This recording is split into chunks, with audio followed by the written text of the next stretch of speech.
Good evening, ladies and gentlemen. On this segment of the Native Drums podcast, we move from the theological transformation among slaves in American history and how it fueled the move to emancipation to look at some of the historical events and major uprisings that made that come about. We began post-revolution when the founding fathers made the decision, number one, to keep black people in slavery rather than free them after they'd gotten their independence from Britain, and to continue the political exclusion of women of all races. What did that create, though, from an international standpoint? Just like today, back then in the late 18th century, America became the source of international scrutiny. And in light of that international scrutiny for fighting for freedom and yet keeping people in, black people in bondage, we saw many countries begin to weigh in, particularly Britain, since, of course, the British is the group that America obtained their independence from. And so after the Declaration, and of course, after the Constitution, the Second Continental Convention, the signing, the Federalist Papers, and of course, the electing of George Washington as president, moving forward with America's political system and its commitment to still maintain black people in bondage, we start seeing the contradictions of American constitutionalism in its notions of freedom. We saw it from a theological standpoint with Bishop Berkeley trying to maintain the Slavocracy with an inward freedom hermeneutic and not an outward freedom interpretation. And now we see it more politically and more societally. The contradictions were threefold. First of all, how can you be a free country on paper and you continue to hold slaves? Of course, this contradiction is pretty obvious, that one cannot bask in the glow of accomplishing one's freedom from a tyrant and an oppressor. And those are two mildly used words by colonists to describe the British, and yet at the same time not see that you are a tyrant and an oppressor to African slaves as well. The second contradiction is that you now have a constitution in place that guarantees its citizens due process, but not for slaves and not for women, mainly for white men.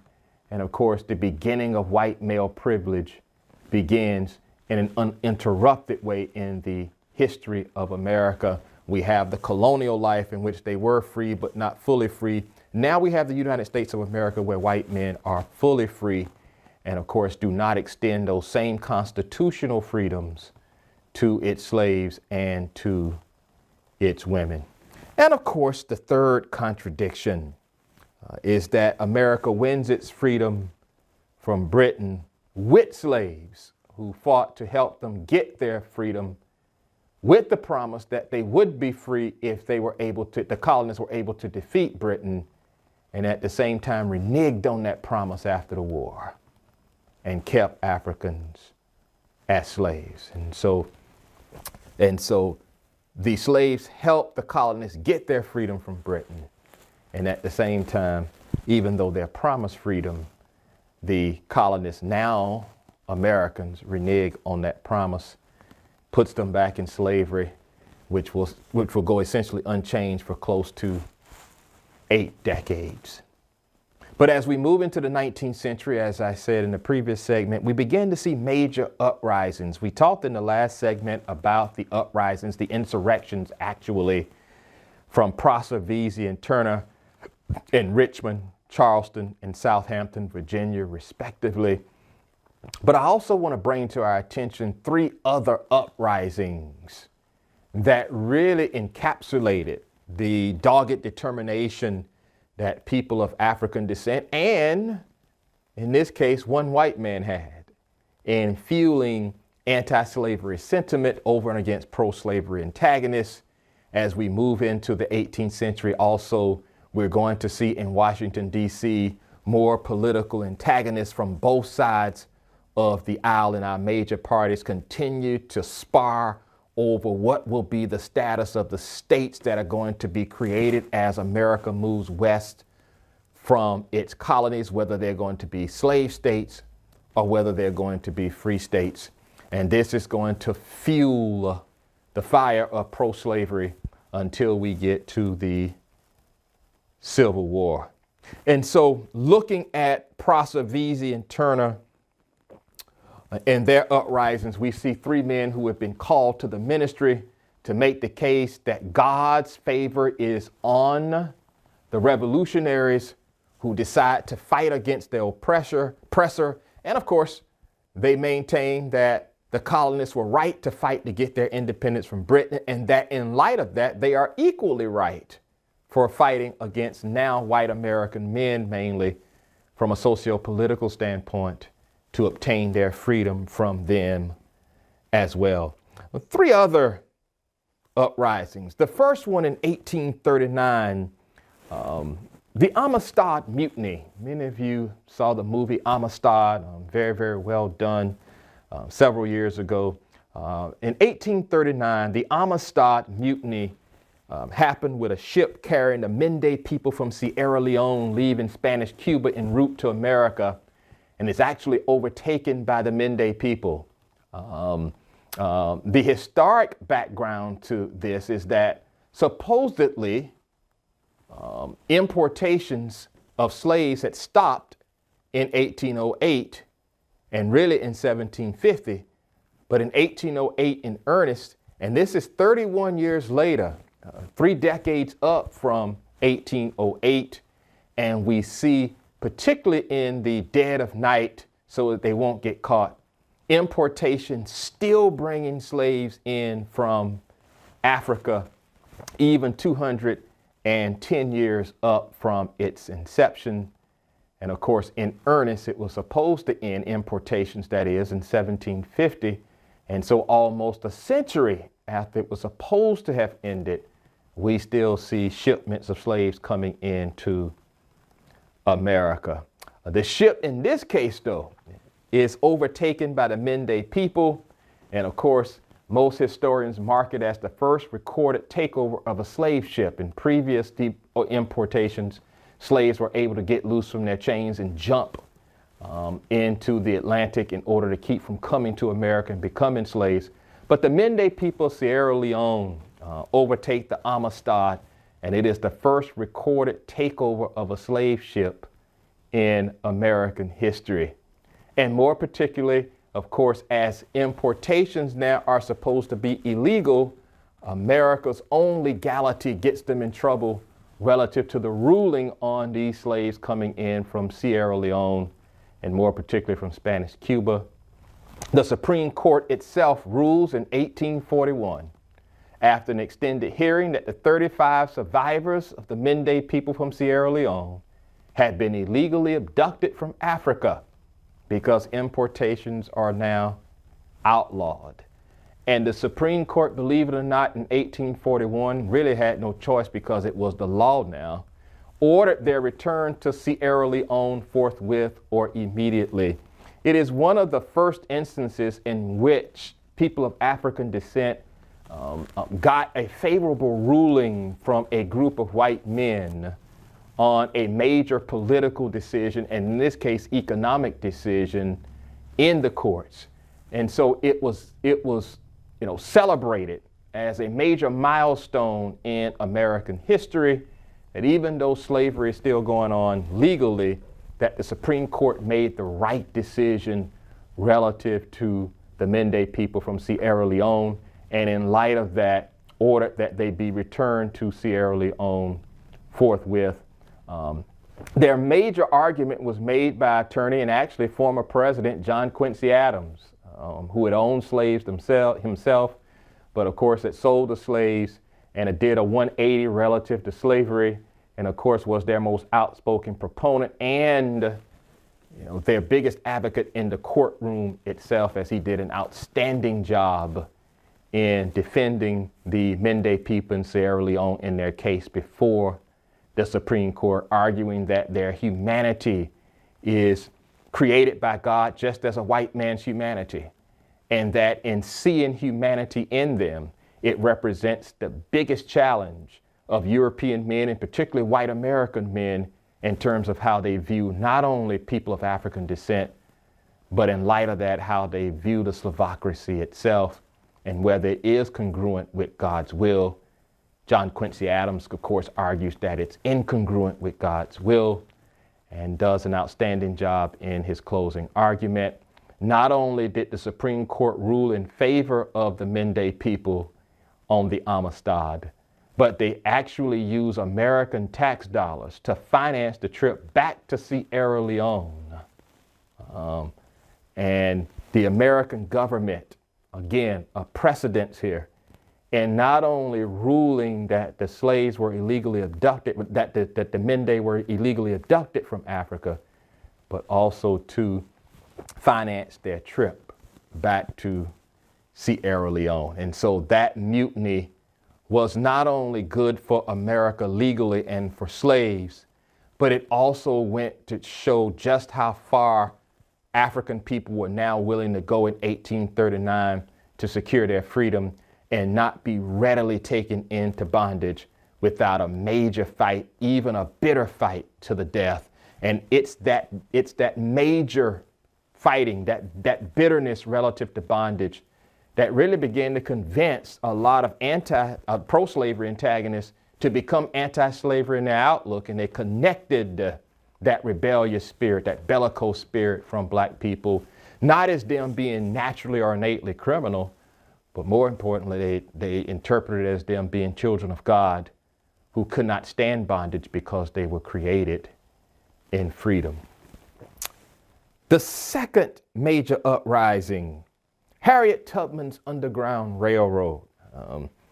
Harriet Tubman lived from 1822 to 1913. The Underground Railroad takes place an 11-year period from 1849 to 1860.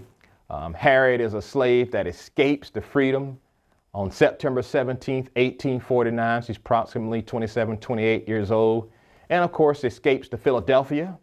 And Philadelphia, of course, in the 1840s, early 50s, would have the largest community of free African Americans, former slaves, and of course had houses and bureaus set up by former slaves who were now free to help runaways transition to life as free people in Philadelphia.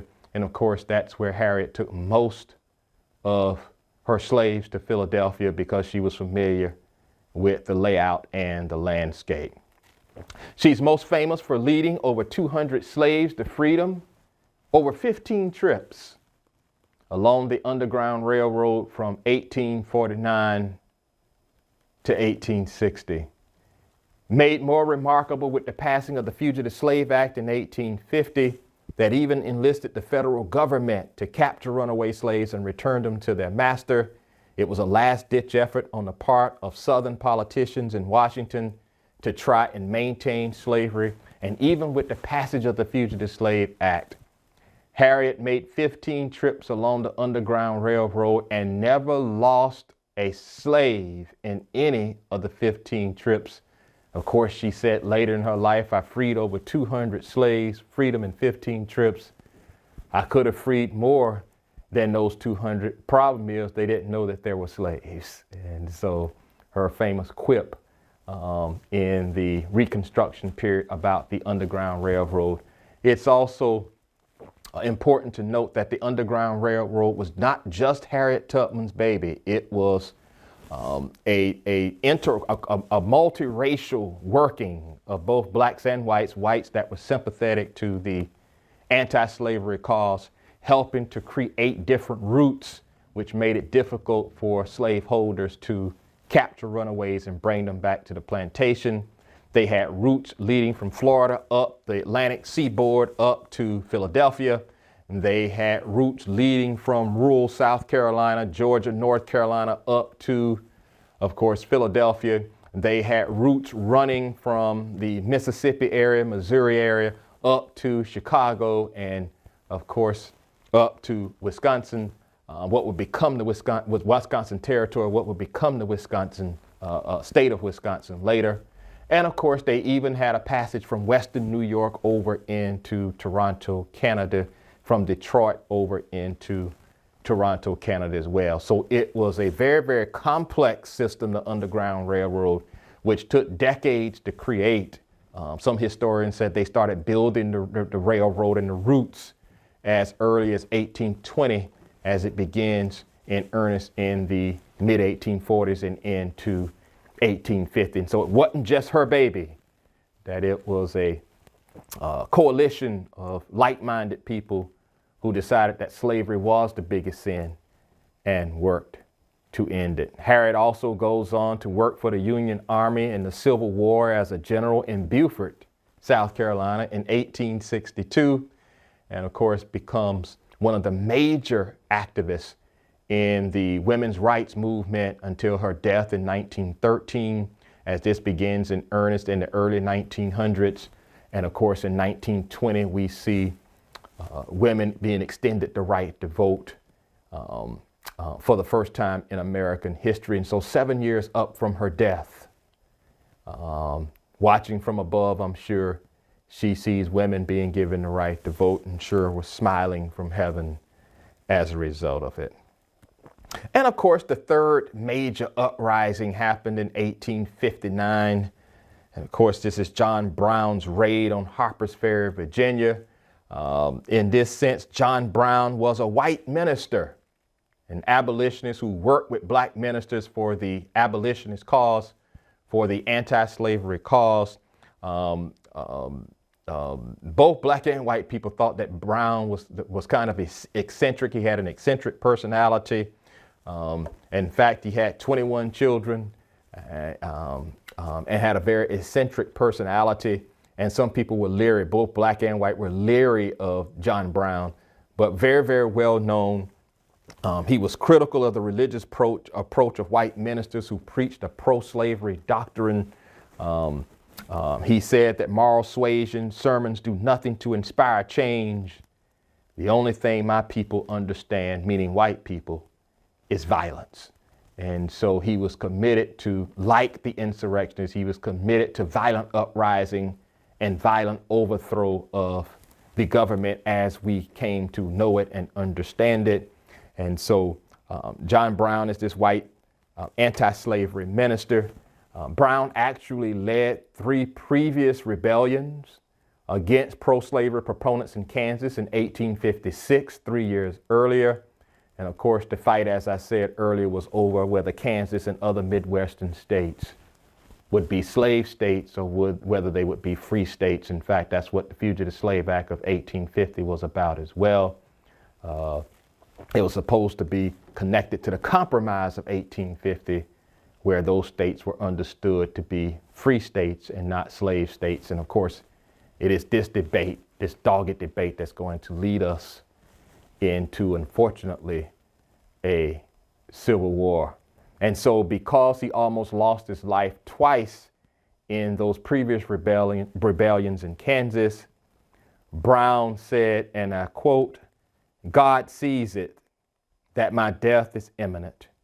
And so Brown strategically in 1859 turns his attention to the South and the federal arsenal, or armory as we call it in a day, where of course they stockpile weapons at Harper's Ferry, Virginia, strategically because the Harper's Ferry Arsenal or Army was one of the largest arsenals in the United States of America. And so John Brown strategically pinpoints the arsenal at Harper's Ferry, Virginia, with which to break in and steal weapons and to arm both black and white men committed to anti-slavery to engage in violent uprising.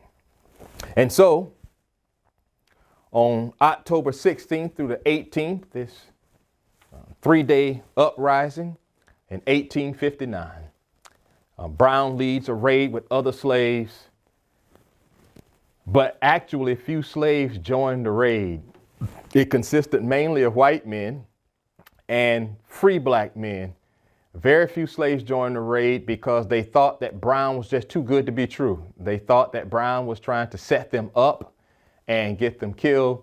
And of course, they had good reason to think that because they had been set up by people before. So many white people coming to them under the guise that they were anti-slavery and not pro-slavery.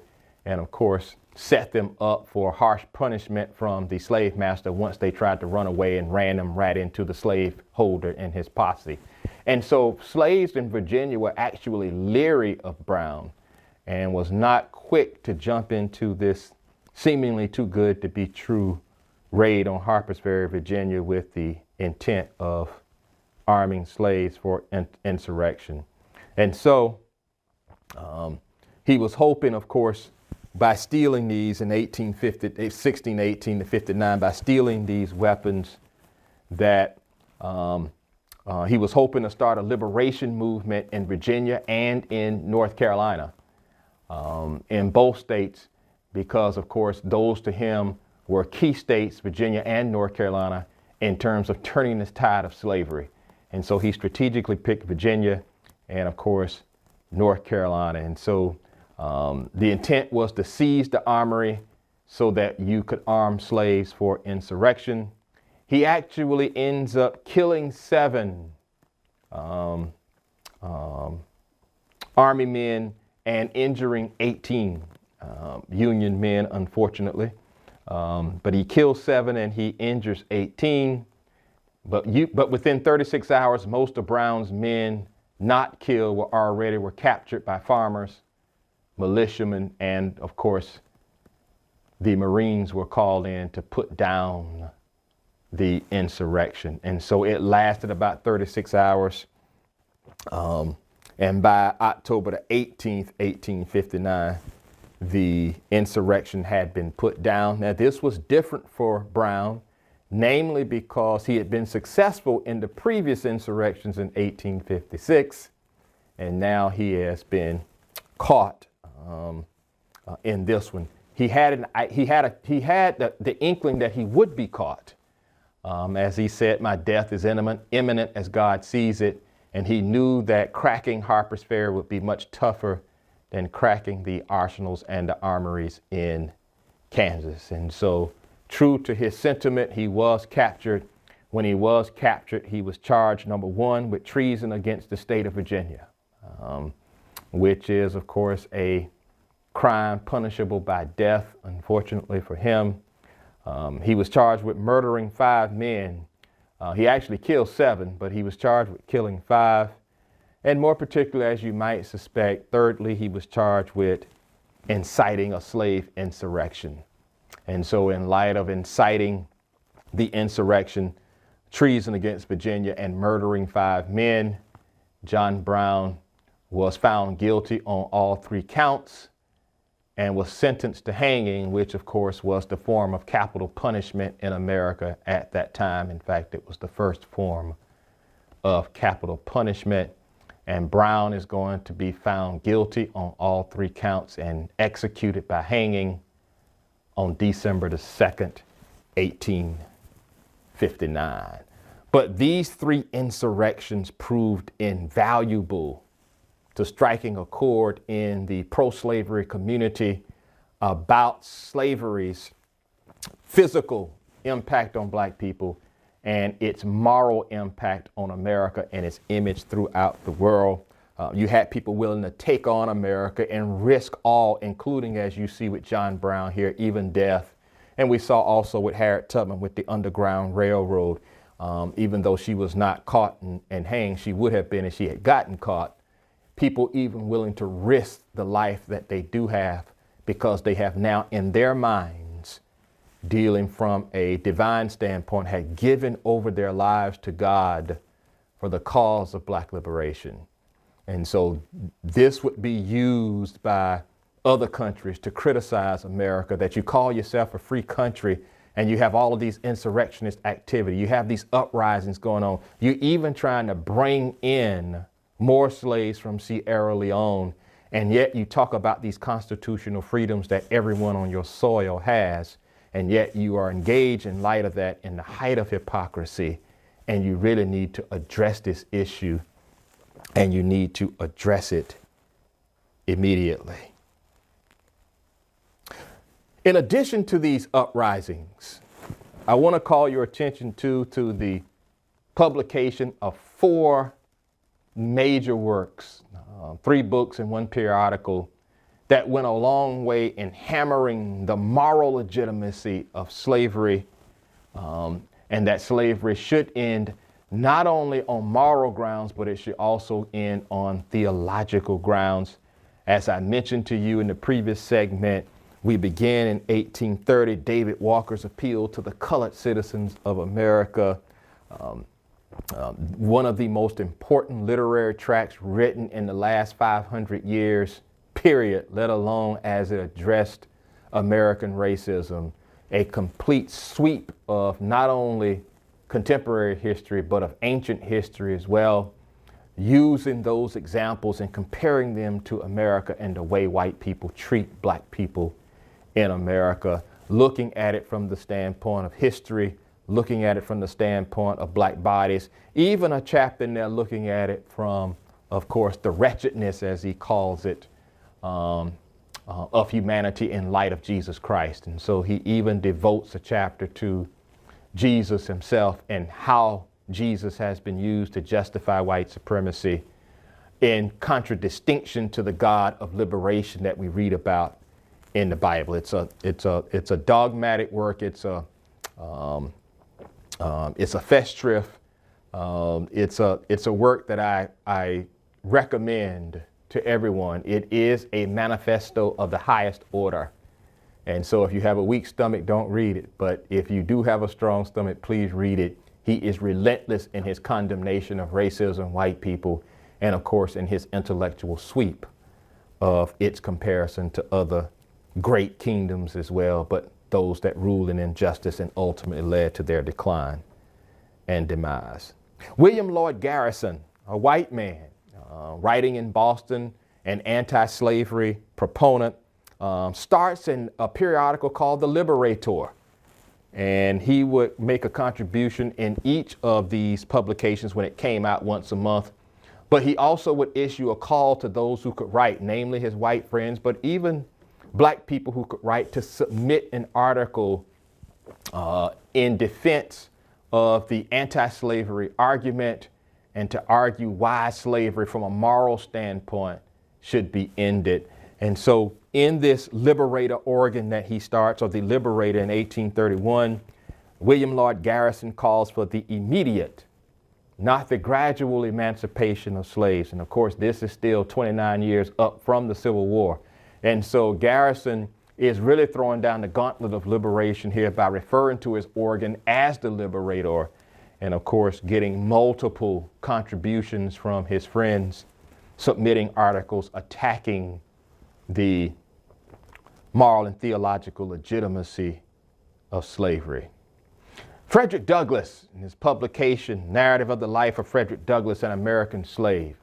Douglass writes this book, and it's unique in the annals of American history, namely because it is the first book written by a slave, who's now an ex-slave, about the horrors of slavery. Keep in mind that up until this point, slaves were demanded by slaveholders to lie whenever Northerners came down, seeing if slavery was as horrific as they heard it was in the North. And slave masters threatened slaves that if you don't tell these people when they come down and ask you about slavery, if you don't tell them that slavery is a good institution and a divine institution and you love being enslaved, that you're going to meet with his punishment when they leave. And so slaves really had to wear masks, as they say proverbially, and really had to lie to Northerners who came down inquiring about slavery.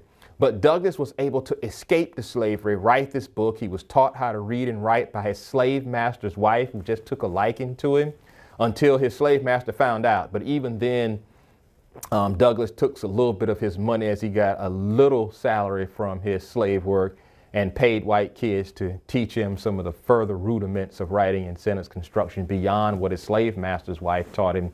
And it led to the publication of this book, not only this one, but My Bondage, My Freedom as well.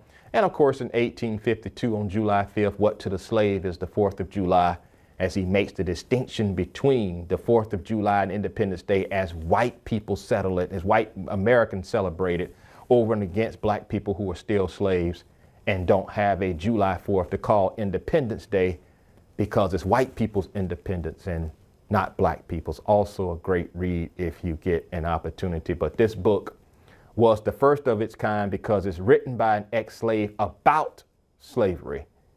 And he does not mince words, not only in terms of his condemnation of slavery, but also in terms of his experiences of slavery.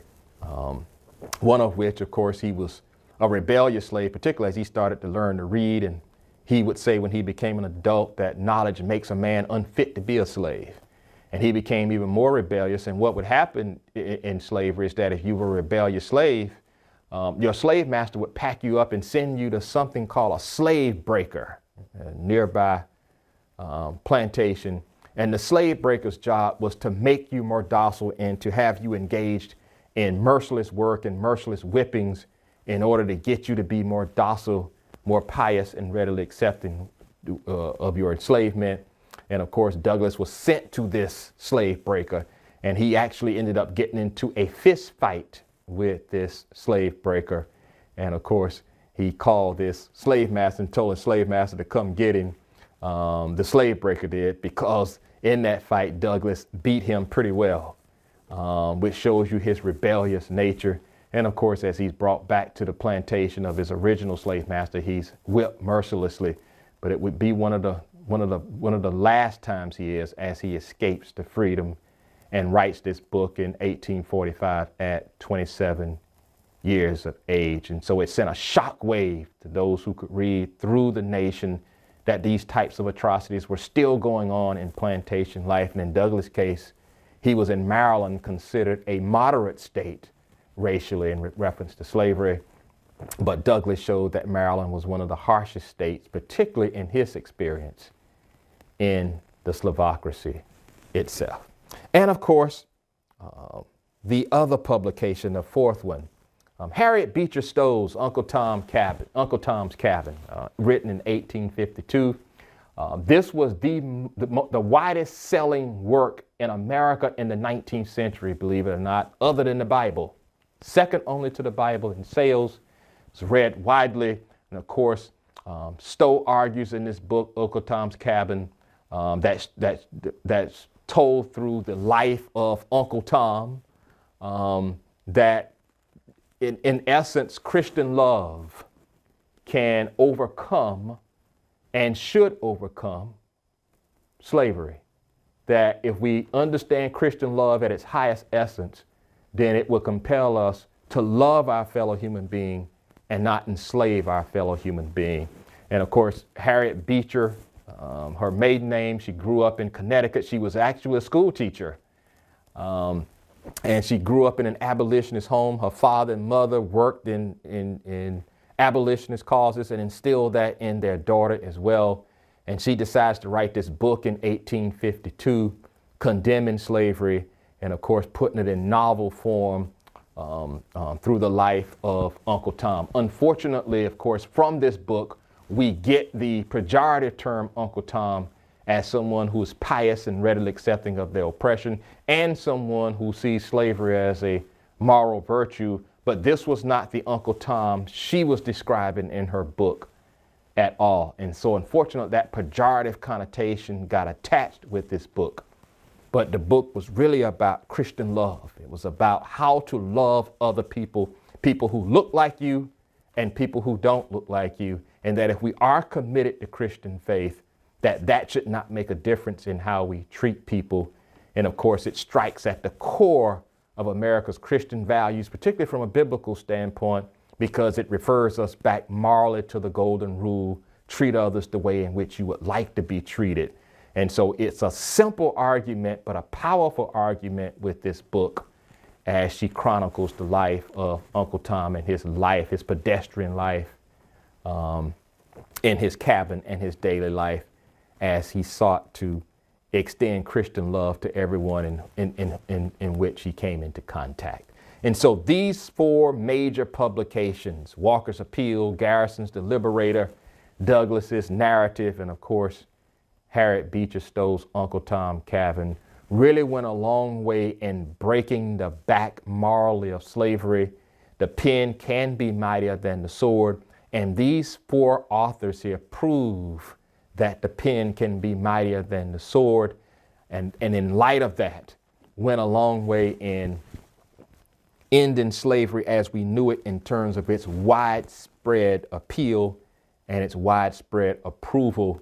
In many ways, the tide was beginning to change in America, and particularly with the interest that Northern whites like William Lloyd Garrison and Harriet Beecher Stowe took in the institution of slavery, it only helped create a greater coalition of anti-slavery antagonists who, whenever they got the opportunity, began to not only speak out, but to write publicly about slavery's end, that it's antithetical to God's will, and that it's really antithetical to America's values, at least constitutionally, and at least relative to its Declaration of Independence, that we have created a country, in essence, that is the diametric opposite of what we had in mind, or what the founding fathers had in mind when they created the country, even though they were children of their time, that in many ways we had become even worse than England in oppressing white colonists up to the Revolutionary War. And so with that argument, slavery began to be looked upon as anti-American. And of course, as a result of these uprisings, and because of these publications, it was important for two reasons, these publications and uprisings. Number one, America is pushed to the brink and had to decisively address its slave status once and for all. As Garrison in The Liberator maintained, he called for the immediate end, not the gradual end of slavery. And is in that spirit of immediacy now, not just that, it needs to go away 10, 20, 30 years now, but the immediacy of it pushed America to the brink morally, and it had to decisively address its standing as a country that fought for freedom, and of course is now 5 or 6 decades into the United States of America, and is still holding slaves. The second result from these uprisings and these publications, this malady in American life, this unwholesome situation and context in American life politically had to be addressed. That there had to be some type of legislation created to formally end slavery, and that it could not wait any longer. That America was getting to a point where the international community and the domestic uprisings and publications were beginning to close in on Washington, D.C. And a decision had to be made definitively, and had to be made definitively not in support of continuing slavery, but a decision had to be made definitively in the way of ending slavery. And of course, it had to be addressed, and had to be addressed forthright. And that means that it had to be addressed in the 1860 presidential election. Whoever won the 1860 presidential election had to make an unprecedented statement on slavery, and had to make that statement in such a way that he backed it up with legislation that would correspond with that statement and move America forward, not only in terms of ending slavery, but move America forward futuristically with the other states now being founded beyond the 13 original colonies, that these states, as they are founded, couldn't be slave states, that these states being founded couldn't be slave states, that they had to be free states.